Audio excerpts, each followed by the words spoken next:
Нуршах в плен. Тайната зад най-запомнящата се роля на Ямур Челик.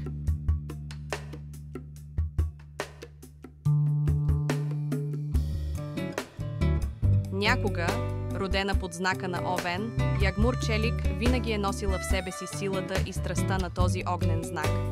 Нейният устрем и решителност личат още от малка. Тя е дете с мечти, по-големи от света около нея. С сияещ поглед и вяра в себе си, Ягмур е знаела, че съдбата й е да покори голямата сцена. Но пътят към звездите не е бил лесен.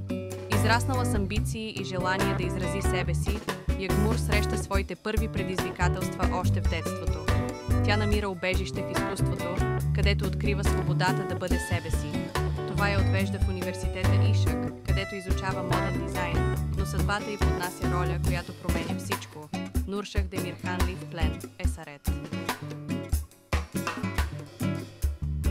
Всички тези преживявания изграждат не само актрисата, но и човека Ягмур Челик. Тя е не просто талантлива, тя е вдъхновение.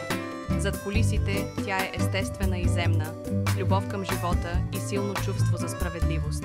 Всеки нейн кадър на екрана отразява дълбочината на чувствата и страстта към актьорството.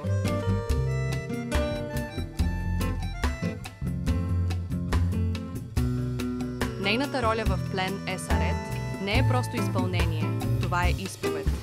Нуршах Демирханли е сложна, противоречива, но истинска. Тя е символ на вътрешната борба между дълга и сърцето, между слабостта и силата. Ягмур успява да вдъхне живот на този образ, карайки зрителите да усещат всяка болка, всяка надежда, всяко трептене на душата.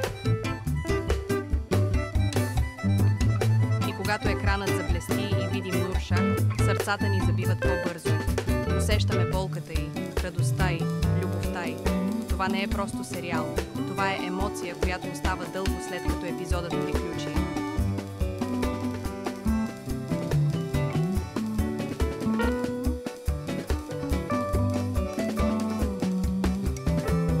Ако и вие усещате тази магия, ако сърцето ви топти по-силно при всяка сцена с Ягмур Челик, споделете в коментарите кой е вашият любим момент от плен.